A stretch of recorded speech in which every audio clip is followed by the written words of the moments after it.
CNN has learned that President Trump's longtime teleprompter operator is being investigated for insider trading. Sources tell us the White House employee is under investigation by the federal agency that regulates prediction markets. The staffer allegedly made concerning trades on the prediction site Kalshi.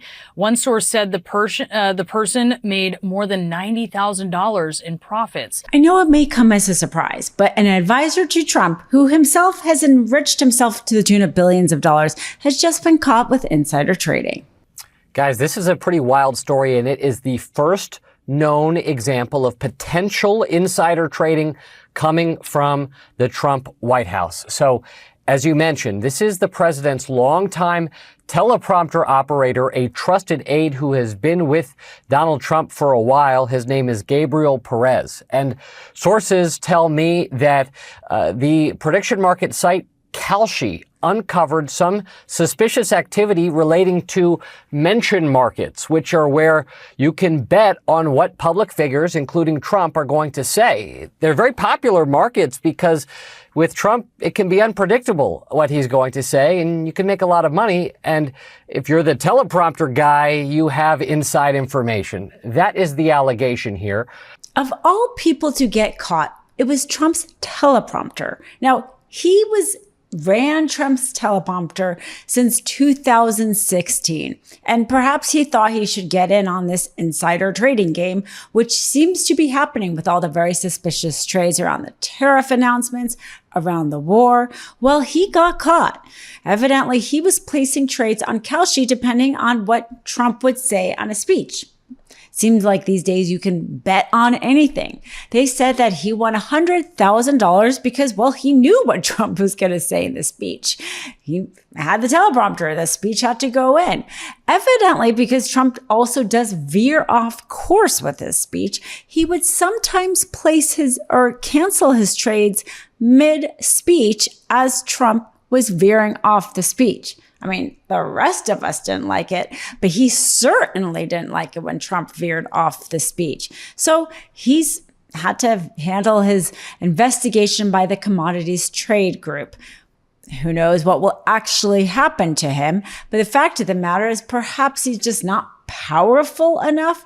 Seems like a sad reality when the one person getting caught is somebody kind of like lower level on the totem pole, because we even saw, right, one of Trump's sons talk about whether or not he could place a bet on the UFC fight.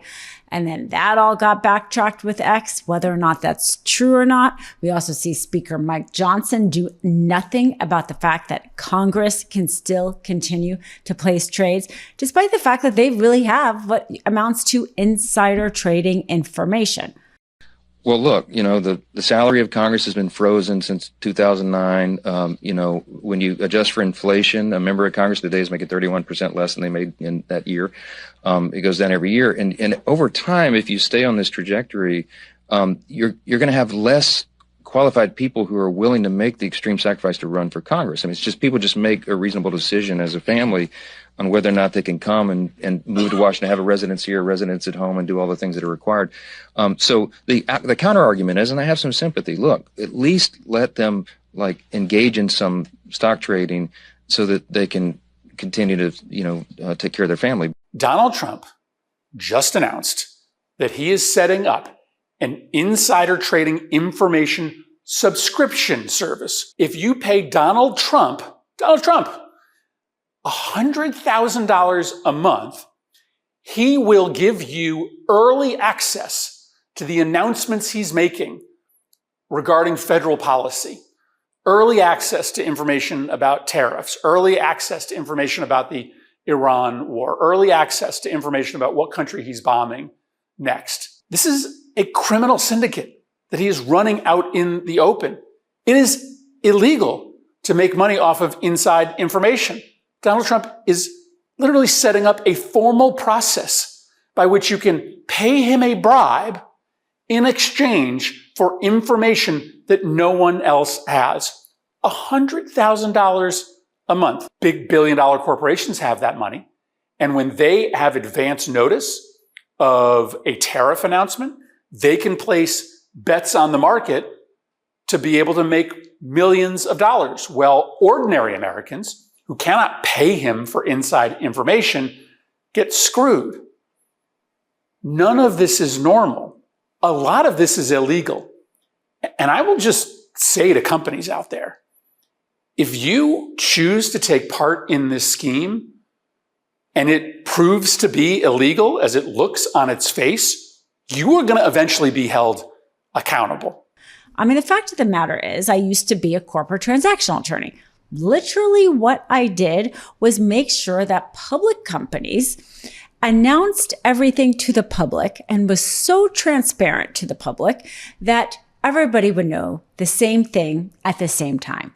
Insiders, people at the company, or even me as a lawyer, could not trade on that stock until everybody else knew the same thing.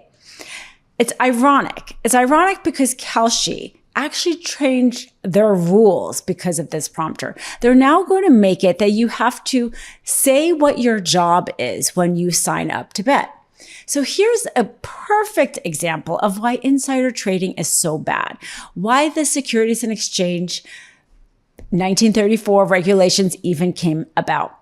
Not a coincidence, it was after the Great Depression, because we wanted stability in the marketplace, because if you don't have a fair betting game or a fair investment game, people will not invest. So here's Kalshi, who doesn't have to make that rule. It's not as if they're governed by the Securities and Exchange Commission, has created that rule because they realize that people will not bet if the game is rigged. And that's what Trump and his sons and the rest of them, and who knows how many more of the oligarchs, they want to rig the game. This teleprompter, he just wanted to get in on the game. He got caught. Now the rest of them have to too. So last night during Trump's big flop of an address, someone very important was missing. A trusted person in Trump's circle who is usually present for all of his speeches. But it's easy to miss because it's the sort of the nature of his job to go unnoticed. And I'm talking, of course, about Trump's personal teleprompter operator, a guy named Gabriel Perez, who Trump reportedly found in 2016 after someone on his campaign Googled the word teleprompters. I'm really not kidding on that. Now, the reason why Mr. Perez was not the one scrolling through Trump's scripted remarks is because he is currently under investigation for, get this, allegedly making more than $100,000 placing bets on the Kalshi prediction market, specifically on what Trump would say in his speeches. Speeches that a teleprompter operator would most certainly have early access to. Now, we try our best on the show to track and call out the corruption in Trump's orbit, but I gotta say, we didn't have the White House teleprompter guy allegedly cashing in this way on our list of people to just pay close attention to. Breaking news right now, my brothers and I wrote a book. It's called WTF America. And well, doesn't that just say it all? It comes out officially this October, but you can pre-order your copy today. Just scan the QR code or click the link in the description below.